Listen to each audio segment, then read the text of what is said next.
Okay, imagine this. You finally did it. You broke into that six-figure salary. Maybe you're pulling in 150, 200, maybe even $300,000 a year. You worked insanely hard to get here. The late nights, the certifications, the networking, the stress, and yet you check your savings account at the end of the month and you're sitting there thinking, where did it all go? You're making more money than you ever thought possible, and somehow you feel more financially stressed than when you were making 50 grand a year working that entry-level job you hated.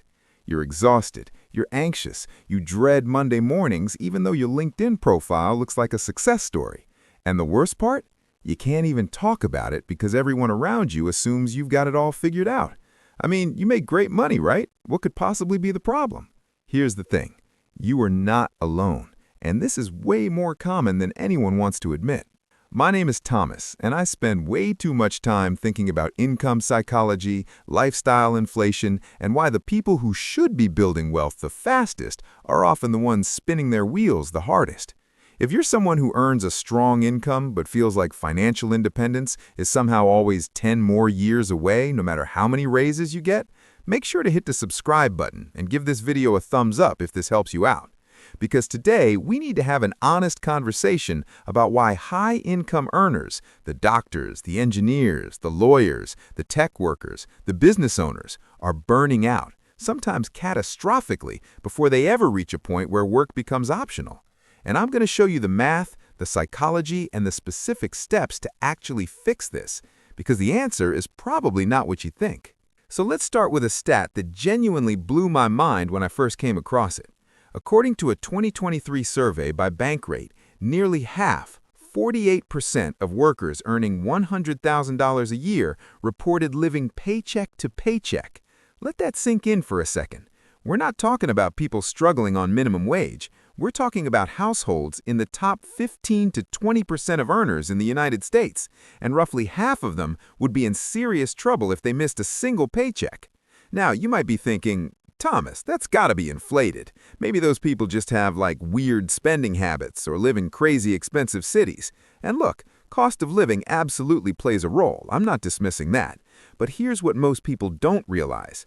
This isn't primarily a math problem. It's a behavior problem. And it's a behavior problem that gets worse, not better, the more money you make.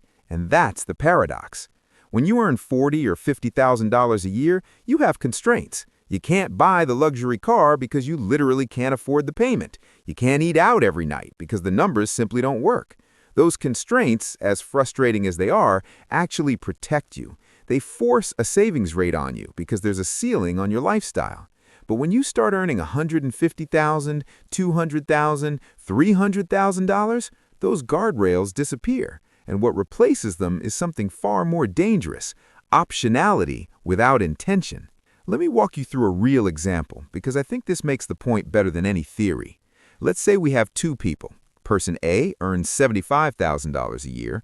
Person B earns $250,000 a year. Now, common sense says person B should reach financial independence way faster, right? Almost laughably faster. They earn more than 3 times as much. But let's look at what actually happens in the real world.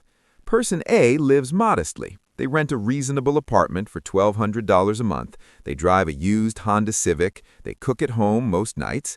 After taxes, their take-home is roughly $57,000.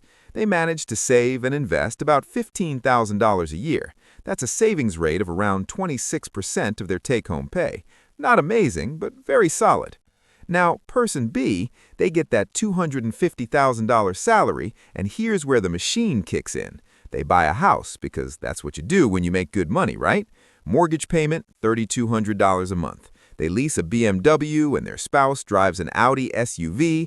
Combined car payments, $1,400 a month. Their kids are in a private school or an expensive daycare, $2,000 a month. They eat out 3-4 times a week because, honestly, they're too tired from work to cook. They take 2 nice vacations a year. They've got the premium gym membership, the upgraded streaming packages, the nicer clothes because you have to look the part at work. After taxes, and by the way, at $250,000, they're paying a significantly higher effective tax rate. And after all those expenses, they're maybe saving $20,000 a year.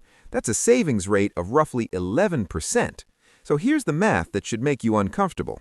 Person A, at a 26% savings rate, investing in broad market index funds averaging roughly 7% annual returns, reaches financial independence, let's call it 25 times their annual expenses, which is about $1.05 million, in approximately 24 years.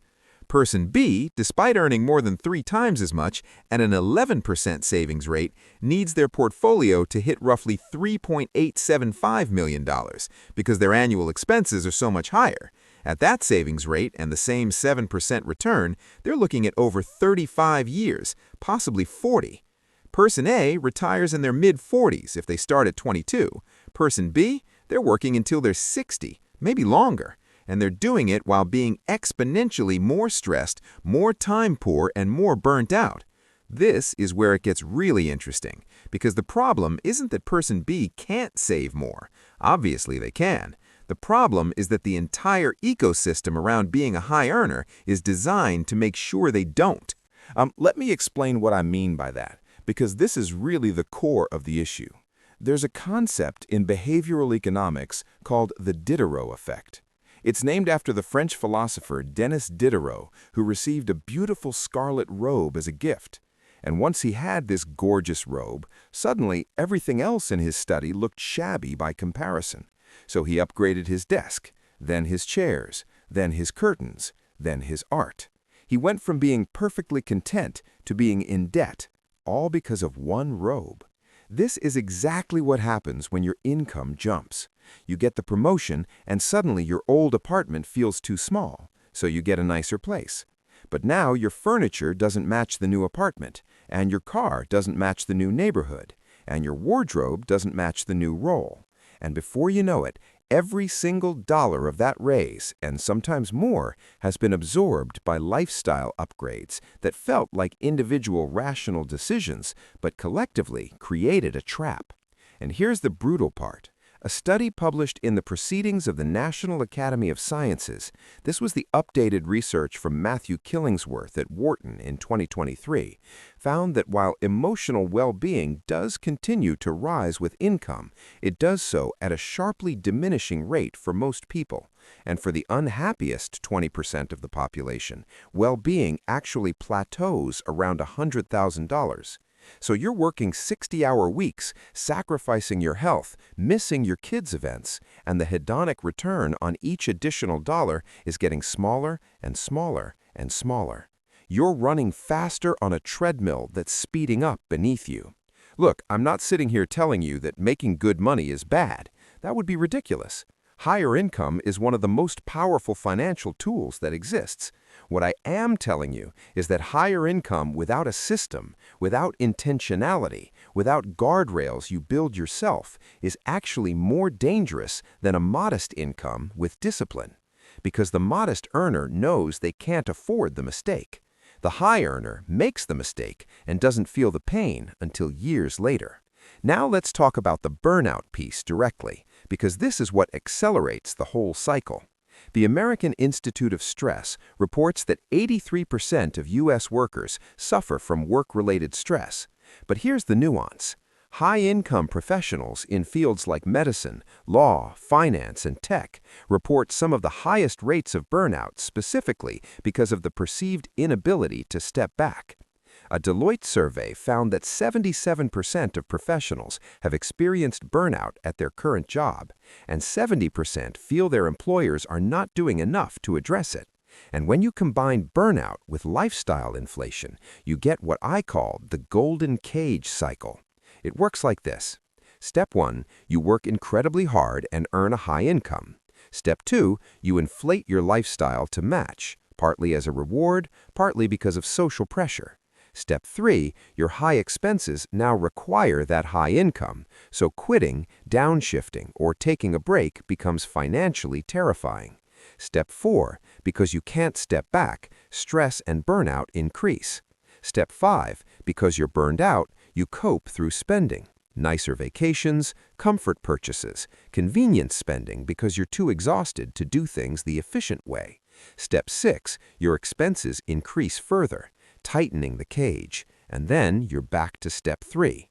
This cycle is why you see surgeons making $400,000 a year who are genuinely afraid to take a 3-month sabbatical.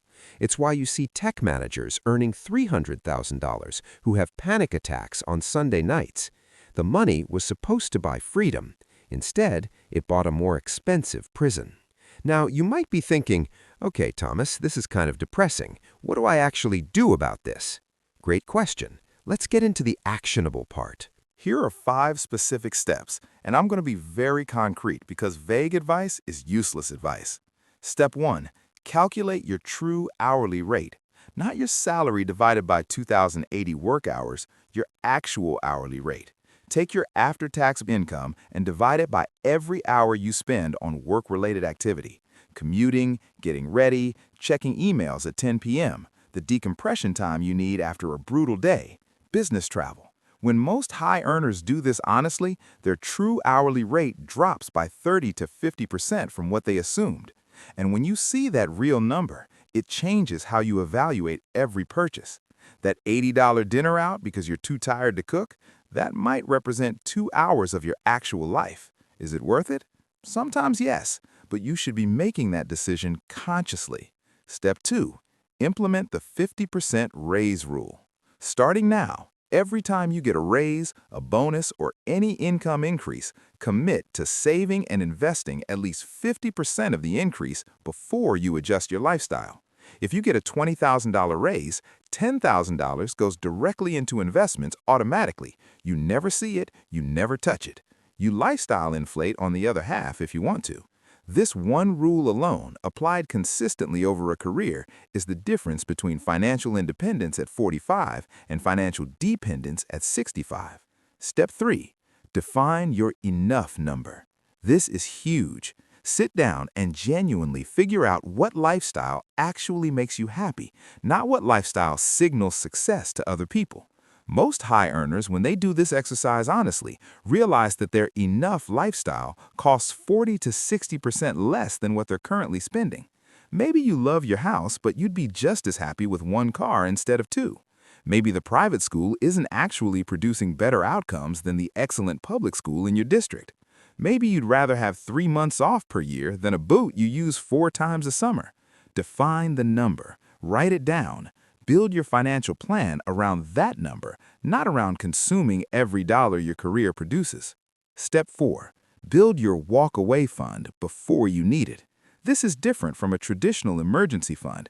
This is a fund I'd target 1 to 2 years of essential living expenses that exists specifically so that you have the psychological freedom to make career decisions from a position of power rather than desperation.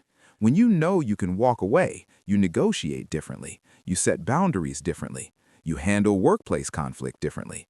The fund changes your behavior long before you ever actually use it, and that behavioral change alone reduces burnout significantly.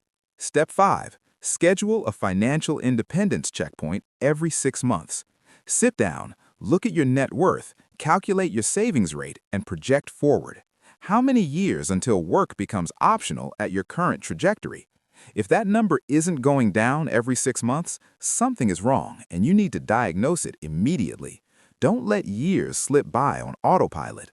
The high earners who actually reach financial independence aren't the ones with the highest salaries. They're the ones who track, adjust, and stay intentional. Let me leave you with this because I think it ties everything together.